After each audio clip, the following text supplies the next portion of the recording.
どうも、マダオです。ちょっといつものスーツがあれであれなんで、しばらくはちょっとラフな格好になると思う。決して暑さにひよってるとかそういう理由ではない。とやかく散策しないでほしい。ところですっかり夏が到来したわけだが、夏になると食べたくなるものってなんだ？そうだね、おでんだね。というわけで使う物はこいつらだ。主役となるのはこの真っ赤な完熟トメイト。あとは適当におでんっぽい具材を用意しておいてほしい。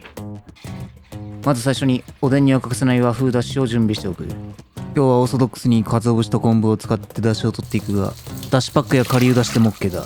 最終的に3カップ分ほどのだしがあればいい。昆布と鰹でだしを取ると水量が減るので、この時点で水を4カップ、その中に昆布を浸しておく。だしを取るのはまた後ほど。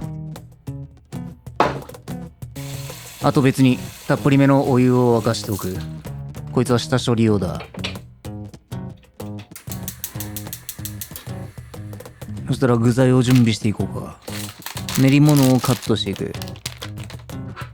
ちくわは真っ二つに斜め切り。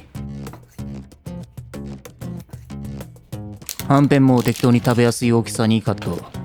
案外この時期でも普通にスーパーに売っている。そしてトマト。今日は鍋に入る量を考えて3個ほど使う。トマト好きなやつはお好きに増やしてもろて。まずトマトはヘタをくり抜く。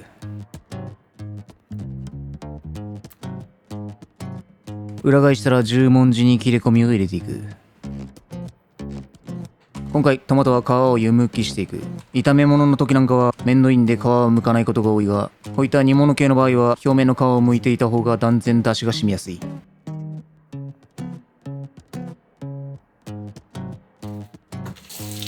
トッピング用の大葉を刻んでおく。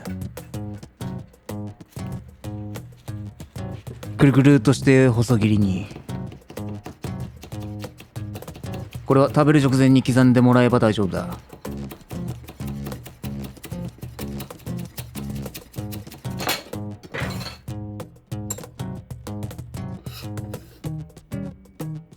続いてオクラは表面に産毛があるんで、塩を振ってスリスリしてこの産毛を落としておく。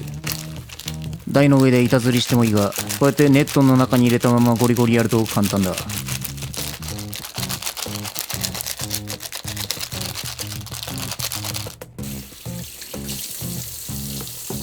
オクラはまず先端の乾いた硬い部分を切り落とす。そしたらこの茶色いガクの部分、ここに筋が入ってるんで、こいつも削ぎ落としておくと口当たりが良くなる。今回このオクラ全部は使わんが、下処理はできる時にまとめてしておいた方が楽だ。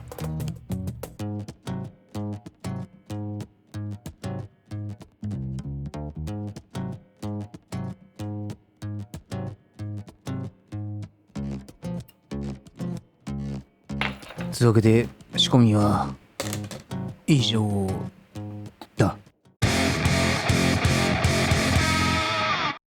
すでにさっきのお湯が沸いております。このお湯だけで具材の全ての下処理をしていく。あとその前にたっぷりの氷水を用意しておいてほしい。準備は整った。茹でるのに時間がかかるものから入れていく。まずは卵。割れないようにそっと入れる。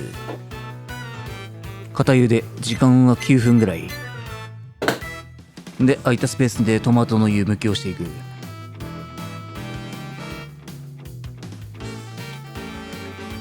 だいたい10秒から20秒ぐらい。時間で測るよりもトマトの表面を見て、なんかちょっと水ぶくれみたいになってたら速やかに取り上げる。そして素早く冷水に取り、これ以上火が入るのを防ぐ。トマトは火入れが長すぎるとすぐに煮崩れするんで、火の入れすぎには要注意だ。あとは簡単にペロッと皮がむけるつるむけまんじゅうの出来上がり。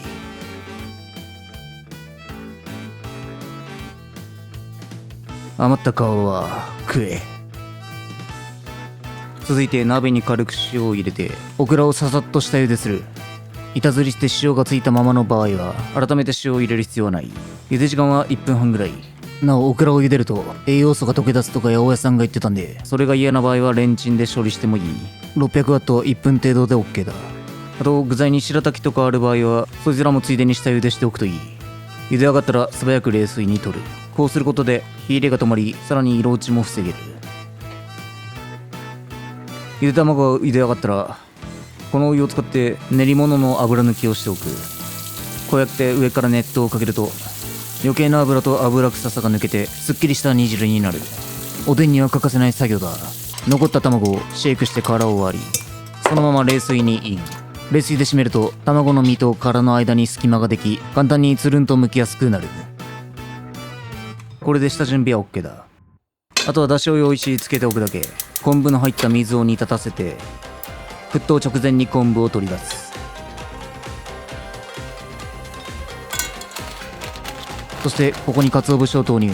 このメッシュの細かい出汁取り網、これがあれば出汁を取ることなんて朝飯前だ。そうめんの湯切りなんかにも使えてめちゃ便利。概要欄に載せておく。このまま弱火で 2,3 分鰹の旨味を煮出していく。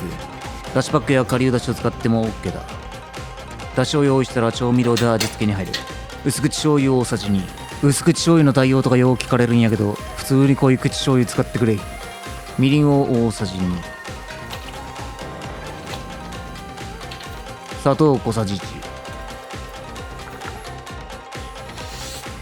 塩少々で味を立たせる。小さじ3分の1ぐらい。煮汁ができたらその中に卵と練り物を投入。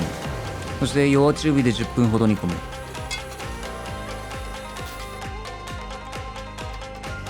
10分経ったらスペースを空けて残りのトマトとオクラを投入。トマトを煮込んでしまうと身が崩れて溶けてしまうんで、冷ます段階で煮汁を染み込ませていく。ここで温度が下がった分一瞬だけ煮立たせて、あとは火を止めて放置や。このままやと煮汁からはみ出た部分に味が入らんので、キッチンペーパーで落とし蓋をしておく。キッチンペーパーに汁を吸わせたら粗熱が取れるまでしばし放置。粗熱が取れたら OK だ。このままでももちろん食えるが、やっぱりこの時期はキンキンに冷やすとうまい。十分冷えたら盛り付ける。皿もキンキンに冷やしておくとなおよし。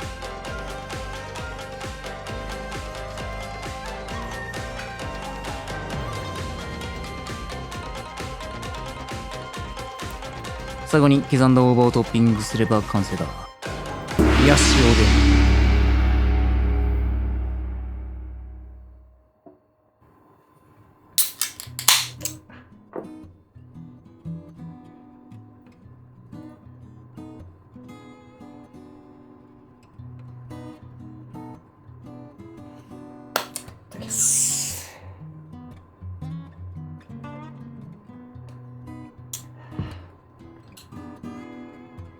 いいね。箸がスッと通りながらも型崩れしてないトマト。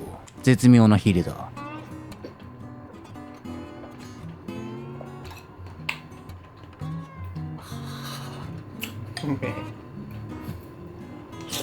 キンキンに冷えてやがら。トマトは俺の好きな野菜ナンバー1なんだが、この食い方が1、2を争うほどトマトを美味しく食べる方法だと思っている。キンキンに冷えたトマト。噛むとトマト本来の持つフルーティーな果汁と出汁の効いた甘めの煮汁がじゅわっと染みてくる。さながらトマトの出汁浸し。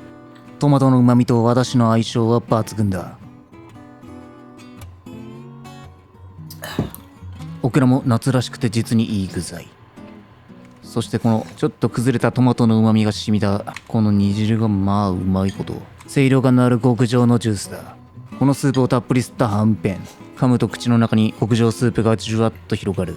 夏に食うおでん。もはや普通のおでんより好きかもしれない。味はおでんなんだが、キンキンに冷やすとまた別料理のようなうまさ。ぜひ夏にこそみんなにおでんを食ってほしい。おじさん心からそう思います。夏にごちそうさまでした。